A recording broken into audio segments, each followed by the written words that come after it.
will grow up from the stump of Jesse. A branch will sprout from his roots. And the Lord's Spirit will rest upon him, a spirit of wisdom and understanding, a spirit of planning and strength, a spirit of knowledge and fear of the Lord. He will delight in fearing the Lord. He won't judge by appearances or decide by hearsay. He will judge the needy with righteousness and decide with equity for those who suffer in the land. He will strike the violent with the rod of his mouth. By the breath of his lips, he will kick the wicked.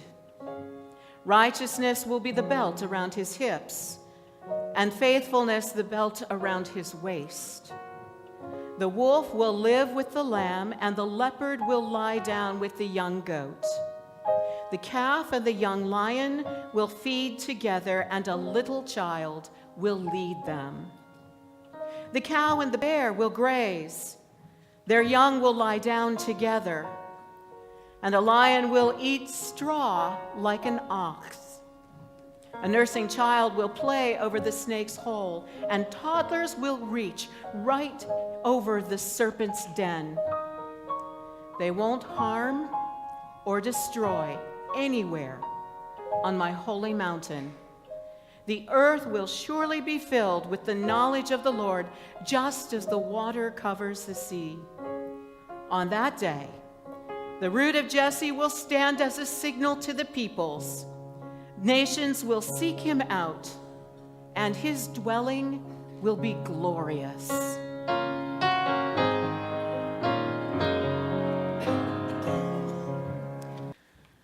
A reading from the Gospel of Matthew, chapter 3, beginning with the first verse. In those days, John the Baptist appeared in the desert of Judea, announcing, "Change your hearts and lives. Here comes the kingdom of heaven." He was the one of whom Isaiah the prophet spoke when he said, "The voice of one shouting in the wilderness, prepare the way of the Lord, make his paths straight." John wore clothes made of camel's hair, with a leather belt around his waist. He ate locusts and wild honey. And people from Jerusalem throughout Judea and all around the Jordan River came to him. As they confessed their sins, he baptized them in the Jordan River. Many Pharisees and Sadducees came to be baptized by John. He said to them, "You children of snakes, who warned you to escape from the angry judgment that is coming soon? Produce fruit that shows you have changed your hearts and lives. And don't even think about saying to yourself, 'Abraham is our father.' I tell you, God is able to raise up Abraham's children from these stones. The axe is already at the root of the trees. Therefore, every tree that doesn't produce good fruit will be chopped down and tossed into the fire. I baptize with water those of you who have changed your hearts and lives. The one who is coming after me is stronger than I am. I am not worthy to carry his sandals. He will baptize you with the Holy Spirit and with fire. The shovel he uses to sift the wheat from the husks is in his hands. He will clean out his threshing area and bring the wheat into his barn, but he will burn the husks with a fire that can't be put out." This is the word of the Lord. A reading from the Gospel of John, Gospel of Luke, the 4th chapter, beginning at verse 14. Jesus returned in the power of the Spirit to Galilee, and news about him spread throughout the whole countryside. He taught in every synagogue and was praised by everyone. Jesus went to Nazareth, where he had been raised. On the Sabbath, he went to the synagogue as he normally did and stood up to read. The synagogue assistant gave him the scroll from the prophet Isaiah. He unrolled the scroll and found the place where it was written, "The Spirit of the Lord is upon me, because the Lord has anointed me.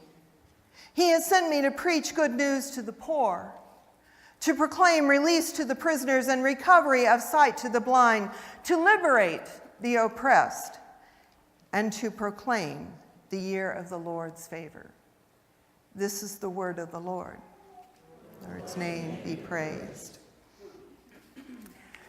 Dietrich Bonhoeffer, German Lutheran pastor and theologian, one who didn't care for the Nazis and ended up being arrested and later executed by them, wrote this from his prison cell.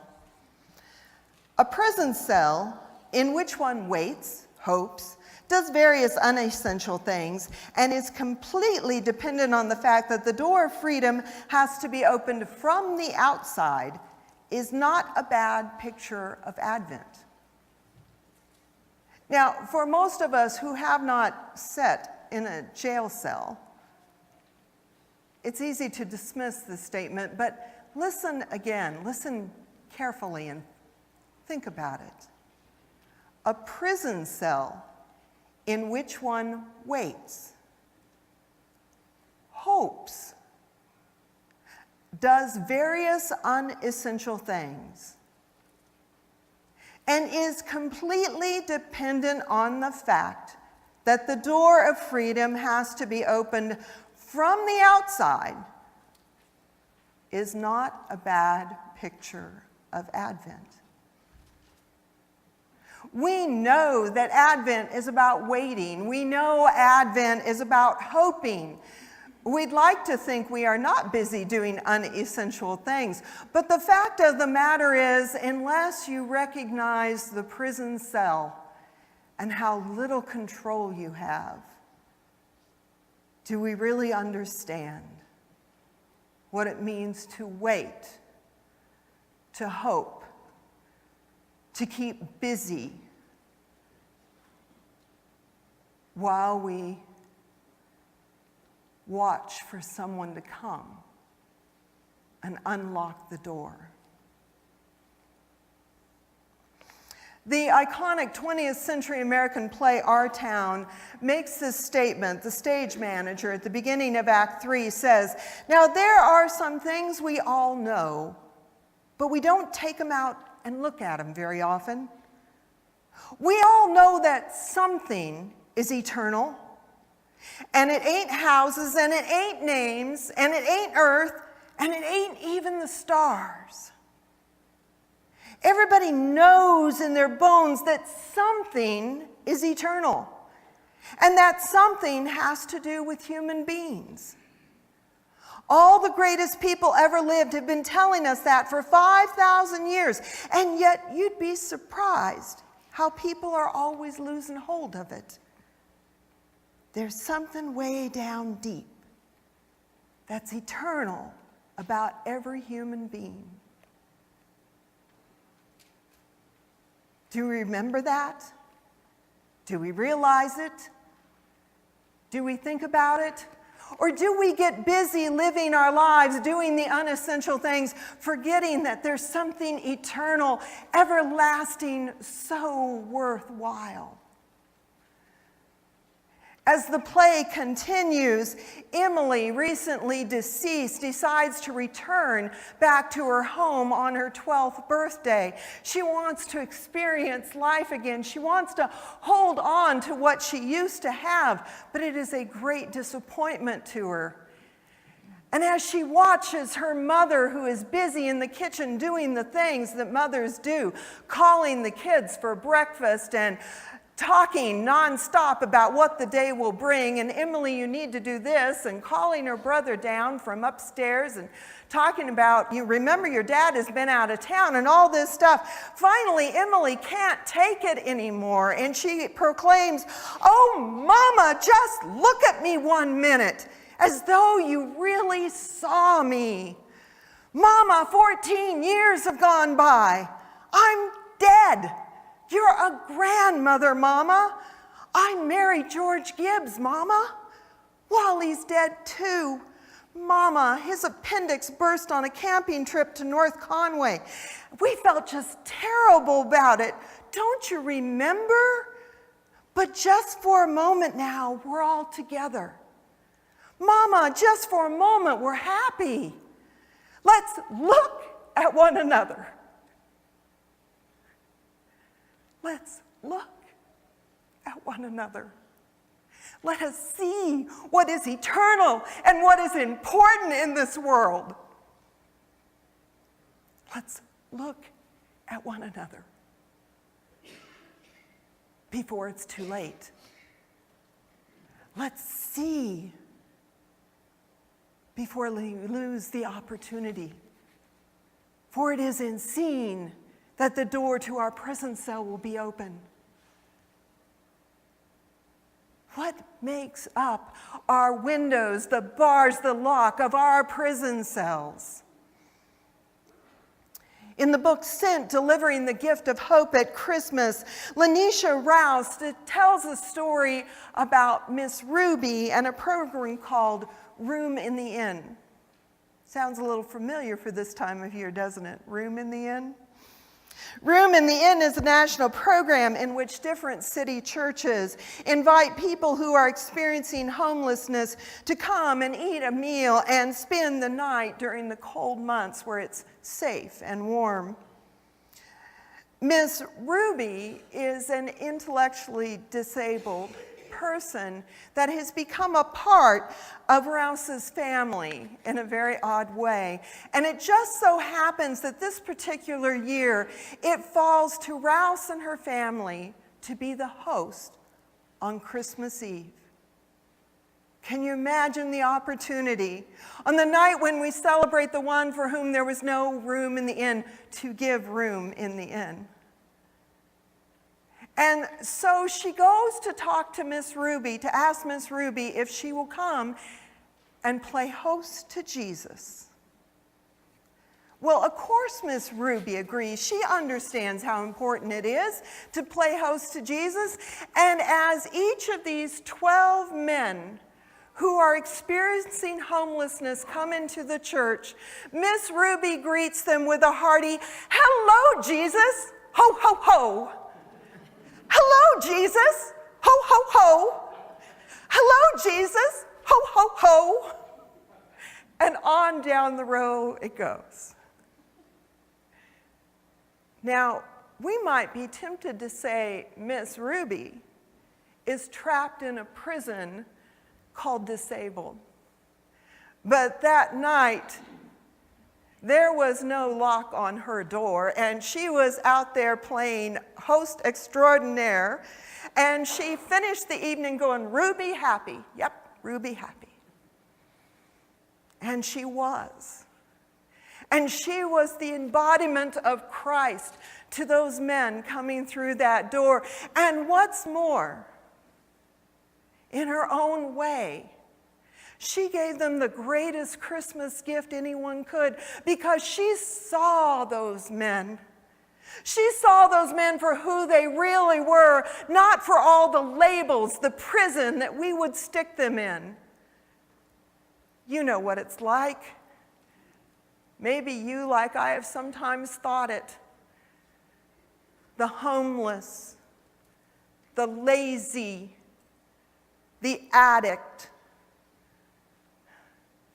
If they would just get an education, if they would just try a little harder. We want to label them and stick them away. But Miss Ruby saw Christ in them that night and freed them to be Christ for others. Reminded them of who they were and whose they were. What a great gift she gave that night. She saw them. She saw Christ in them. There are so many prisons in this world made of so many different things. J.D. Vance, author of the recently published Hillbilly Elegy, comes from hill people. He's quite proud of the fact. Yes, he comes from the Appalachian Mountains. That's where his family is from. And his ancestors worked in the coal mines, and they were dirt poor, literally. And after World War II, when the factory jobs began coming into fashion up north, they moved up to a town called Middletown, Ohio. So many people from Kentucky moved to Middletown, some of them called it Middletucky, Ohio. And they found better homes and better lives and better jobs in those factories. But y'all know what happened. The jobs began to leave to go to foreign countries, places where labor was cheaper. And the factories began to close down. And those with the money or the knowledge or the education who could left. And those towns have in so many cases become centers of joblessness and welfare. That's where he finds himself growing up, stuck in the welfare state, stuck with a mom who has found escape in different male partners, seems like a new one every 6 months to a year, and in drug addiction. And he writes the following about his particular jail cell, though he didn't call it that. I knew that other people didn't live like we did. When I visited Uncle Jimmy, I did not wake up to the screams of neighbors. In Aunt Wee and Dan's neighborhood, homes were beautiful and lawns were well manicured. And the police came around to smile and wave, but never to load someone's mom or dad in the back of the cruiser. So I wondered what was different about us, not just me and my family, but our neighborhood and our town, and everyone from Jackson to Middletown and beyond. When Mom was arrested a couple years earlier, the neighborhood's porches and front yards filled with spectators. There's no embarrassment like waving to the neighbors right after the cops have carted your mother off. Mom's exploits were undoubtedly extreme, but all of us had seen the show before with different neighbors. These sorts of things had their own rhythm. A mild screaming match might invite a few cracked shutters or peeking eyes behind the shades. If things escalated a bit, bedrooms would illuminate as people awoke to investigate the commotion. And if things got out of hand, the police would come and take someone's drunk dad or unhinged mom down to the city building. That building housed the tax collector, the public utilities, and even a small museum. But all the kids in my neighborhood knew it as the home of Middletown's short-term jail. You know anyone like that? Stuck in that prison of hopelessness and despair, of joblessness and a welfare state where they don't finish school and they can't find work and they get to the point where they quit even looking to find it. Or maybe you're like me and that story reminds you that you might have a few bars of privilege in your jail cell. Because you see, I never had to worry about going home to parents who fought physically or verbally in the manner of these people. I went to a home that was peaceful. I went home to dinner, and it might not be much food and it might not be what I liked, but I always had a meal. I went home to a place where I was safe and loved. And I have to recognize that there are others in the world that don't have that same background, or I am in a prison of privilege. What makes up our prison cells? What is the lock that will not release us? Are there addictions in our family? Is there homelessness? Is there hopelessness? Is there despair and depression? Is there grief, illness? What are the bars of our prison made of? And who will see us and unlock the door? And Jesus went to the front of the synagogue, and he was handed the scroll of Isaiah. And he found the place where it was written, and he began to proclaim, "The Spirit of the Lord is upon me, because the Lord has anointed me. The Lord has sent me to preach good news to the poor. The Lord has sent me to proclaim release to the captives. The Lord has sent me to give sight back to the blind. The Lord has sent me to liberate the oppressed and to proclaim the year of the Lord's favor. The Lord has sent me," Jesus proclaimed. And anointed with that same Spirit by virtue of our baptism, the Lord sends us. For it is Christ who comes and unlocks the door of our jail cells, who enables us to see once more each other, to look each other in the face and actually see the pain or the lost feelings or the joy in each other. Christ has come to unlock ourselves, to liberate us, to free us, and to teach us how to liberate others through the same love and grace that Christ has shown to us.